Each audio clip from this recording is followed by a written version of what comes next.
महाराष्ट्र हे सांस्कृतिक आणि भाषिक वैविध्याने नटलेले राज्य आहे। मराठी भाषा आणि मराठी अस्मिता येथे नेहमीच अभिमानाचा विषय राहिला आहे। मात्र काही वेळा मराठी भाषेच्या सन्मानाचा आग्रह धरण्याच्या प्रयत्नातून वादविवाद आणि तणाव निर्माण होतो। महाराष्ट्र नवनिर्माण सेना आणि त्यांचे नेते राज ठाकरे यांनी मराठी भाषेच्या रक्षणासाठी आणि स्थानिक मराठी माणसाच्या हक्कांसाठी सातत्याने आक्रमक भूमिका घेतली आहे। पण अलीकडेच ठाणे जिल्ह्यातील मीरा भाईंदर येथे मनसेच्या कार्यकर्त्यांनी मराठी न बोलणाऱ्या एका उत्तर भारतीय दुकानदाराला मारहाण केल्याचा आरोप झाला आहे। या घटनेने उत्तर भारतीय समुदायांमध्ये प्रचंड नाराजी आणि संताप पसरला आहे। त्यांनी राज ठाकरेंना हात जोडून विनंती केली आहे, मराठीचा सन्मान करा पण कायदा हातात घेऊ नका। या घटनेनंतर मीरा भाईंदर मध्ये उत्तर भारतीयांनी मनसे विरोधात आंदोलने केली, ज्यामुळे हा वाद आणखी तीव्र झाला आहे। या संपूर्ण प्रकरणाचा सविस्तर आढावा आपण आज घेणार आहोत। चला मग चालू करूया आजचा व्हिडिओ। नमस्कार, मी नील सोनार, तुम्ही पाहत आहात बोल एमएच। 3 जुलै 2025 रोजी मीरा भाईंदर मधील शांती पार्क परिसरात एका घटनेने सामाजिक तणावाला तोंड फुटले। येथील जोधपूर स्वीट्स अँड नमकीन या दुकानाच्या मालकाला, जो उत्तर भारतीय आहे, त्याला महाराष्ट्र नवनिर्माण सेनेच्या कार्यकर्त्यांनी मराठी न बोलण्याच्या कारणावरून मारहाण केल्याचा गंभीर आरोप आहे।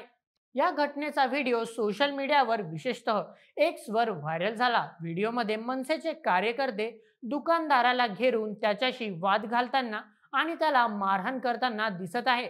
दुकानदाराने मराठीऐवजी हिंदीत बोलण्याचा आग्रह धरल्याने हा वाद उफाळला असे सांगितले जाते। मराठी कंपनी क्यों मराठी बोल रहे हो? अरे बाहर जाएगा मैं इन मराठी बोलने का मतलब मुझे ऑफिस में आए थे हिंदी वाले हमको वाले मानो में कमी कन्वर्जन हुआ। आज तो आपको भी क्या बोला? क्या बोला आपको? निकलो सीख लेगा। हाँ कितना बड़े ना कोई का कंपनी देगा इतने हमको यार सिगर पड़ेगा ना लवड़ी लगा देगा भाई मिट्टी करके जाता मतलब क्यों मराठी बोलने का मतलब लेगा उसने क्यों मराठी कहता है कौन सा कोई कोई नाम बोलो हां अच्छा और सुन ना इतना बात है ऐसे क्या बोला महाराष्ट्र में कोई की बातों नहीं रहती सब आ जाती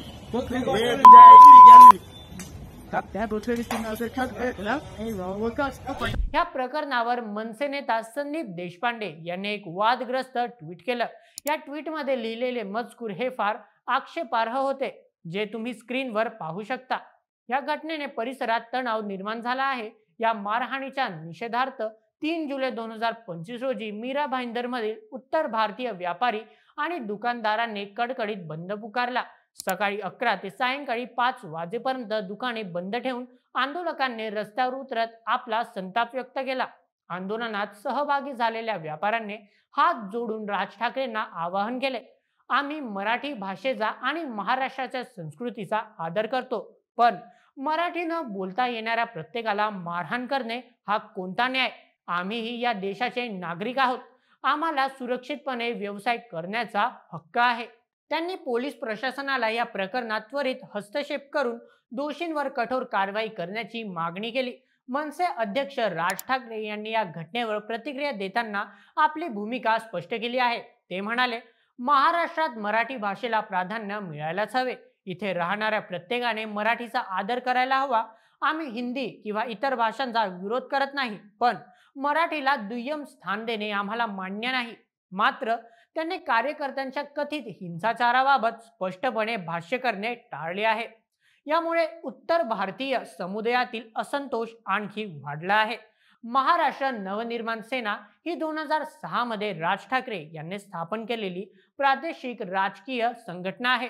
मराठी भाषेचा सन्मान, स्थानिक मराठी माणसांच्या नोकऱ्या आणि हक्कांचे रक्षण हे मनसेचे प्रमुख उद्दिष्ट आहे। गेल्या काही वर्षात मनसेने मराठी भाषेचा आग्रह धरण्यासाठी अनेक आंदोलने केली आहेत। यंदाच्या गुढीपाडव्या मेवाड्यात राज ठाकरेंनी कार्यकर्त्यांना बँकांमध्ये आणि सार्वजनिक ठिकाणी मराठी भाषेचा आग्रह धरण्याचे आवाहन केले होते। यानंतर राज्यभरात मनसेच्या कार्यकर्त्यांनी मराठी न बोलणाऱ्या व्यापाऱ्यांना आणि संस्थांना लक्ष्य करण्यास सुरुवात केली। मात्र यापैकी काही घटनांमध्ये हिंसाचाराच्या तक्रारी समोर आल्या आहेत, ज्यामुळे मनसेच्या कार्यपद्धतीवर प्रश्नचिन्ह उपस्थित झाले आहे। मीरा भाईंदर मधील ताजी घटना याच मालिकेतील एक भाग आहे। यापूर्वीही 2019 आणि 2020 मध्ये मनसेच्या कार्यकर्त्यांवर मराठी न बोलणाऱ्या व्यक्तींना मारहाण केल्याचे आरोप झाले होते। विशेषतः मुंबई, ठाणे आणि पुणे यांसारख्या शहरांमध्ये अशा घटना घडल्या होत्या। यामुळे उत्तर भारतीय आणि मराठी समुदायांमधील तणाव वेळोवेळी वाढताना दिसतो। 2008 मध्ये राज ठाकरेंच्या उत्तर भारतीयांविरोधातील वक्तव्यांमुळेही मोठा वाद निर्माण झाला होता, ज्यामुळे राज्यातील हिंसाचाराच्या घटना घडल्या होत्या। तेव्हापासून मनसेची मराठी अस्मितेची भूमिका आणि उत्तर भारतीय समुदायात यांच्यातील संबंध तणावपूर्ण झाले आहेत। मीरा भाईंदर मधील आंदोलनादरम्यान उत्तर भारतीय व्यापाऱ्यांनी आपली व्यथा मांडली। एका दुकानदाराने सांगितले, आम्ही गेल्या 20 वर्षांपासून इथे व्यवसाय करतोय। आम्ही मराठी शिकण्याचा प्रयत्न करतोय, पण रातोरात मराठी बोलायला येणार नाही। मारहाण आणि धमक्या देणे हा यावर उपाय नहीं। अगर ये हमारे साथ व्यापारियों के साथ में जो हितैषियों के साथ में जो हो रहा है वो बहुत ही गलत है और हम इससे ज्यादा हम सहन नहीं करेंगे। रोड पे उतरना पड़े, हमारा बिजनेस बंद करना पड़े, धरना देना पड़े, हम रोड जाम करेंगे, रेलवे पटरी जाम करेंगे, अगर कुछ भी करना पड़े हम हमारी रक्षा के लिए करेंगे। अगर हमारे भाई के ऊपर किसी के ऊपर अगर ऐसी आज आती है तो हम जो करना है वो करने के लिए तैयार है और सारे में एकत्रित होंगे। जो महाराष्ट्र के व्यापारी, बॉम्बे के व्यापारी, हमको सब साथ देने के लिए तैयार है। हमारे हिंदी भाषी जो भी है यहाँ पर, उत्तर भारतीय हो, राजस्थान हो, गुजरात हो, हमारे साथ में है और ऐसा काम के लिए हम जो भी करना है उनके लिए हम तैयार है।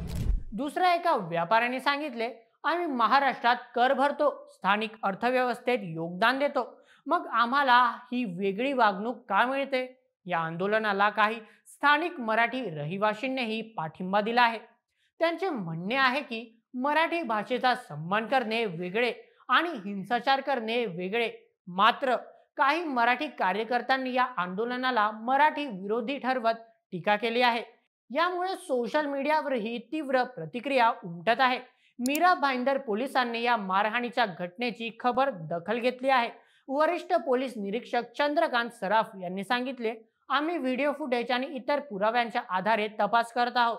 दोषींवर कठोर कारवाई केली जाईल।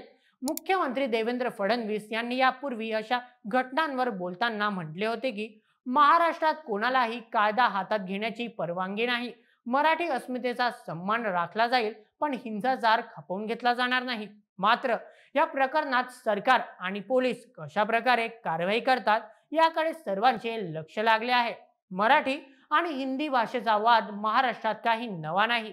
मीरा भाईंदर मधील मारहाणीची घटना आणि त्यानंतरचे आंदोलन यामुळे मराठी आणि उत्तर भारतीय समुदायांमधील तणाव पुन्हा एकदा उफाळून आला आहे। मराठी भाषेचा सन्मान आणि स्थानिक हक्कांचे रक्षण हे महत्त्वाचे मुद्दे असले तरी हिंसाचार आणि धमक्यांचा मार्ग योग्य नाही, हे सर्वांनीच मान्य करायला हवे। या प्रकरणात सरकार आणि पोलीस प्रशासनाने तटस्थपणे आणि तातडीने कारवाई करणे आवश्यक आहे। तसेच मराठी आणि उत्तर भारतीय समुदायांमधील संवाद वाढवण्यासाठी सामाजिक आणि सांस्कृतिक उपक्रम हाती घेतले जावेत, जेणेकरून असे वाद टाळता येतील। महाराष्ट्राचे वैविध्यपूर्ण संस्कृतीला एकत्र ठेवण्यासाठी परस्पर आदर आणि संयमाची गरज आहे। महाराष्ट्र हा मराठी, हिंदी आणि इतर अनेक भाषा संस्कृतीचा संगम आहे। मराठी भाषेचा सन्मान करताना इतर समुदायांनाही सुरक्षित आणि आदरपूर्ण वातावरण मिळायला हवे। मीरा भाईंदर मधील हा घटनेने आपल्याला सामाजिक एकतेची गरज पुन्हा एकदा अधोरेखित केली आहे। तुम्हाला या प्रकरणाबाबत काय वाटते? मराठी आणि उत्तर भारतीय समुदायांमधील तणाव कमी करण्यासाठी काय करता येईल? आम्हाला तुमचे मत कमेंटमध्ये सांगायला विसरू नका आणि अशाच व्हिडिओसाठी सबस्क्राइब करा बोल एमएच आपल्या YouTube चॅनलला।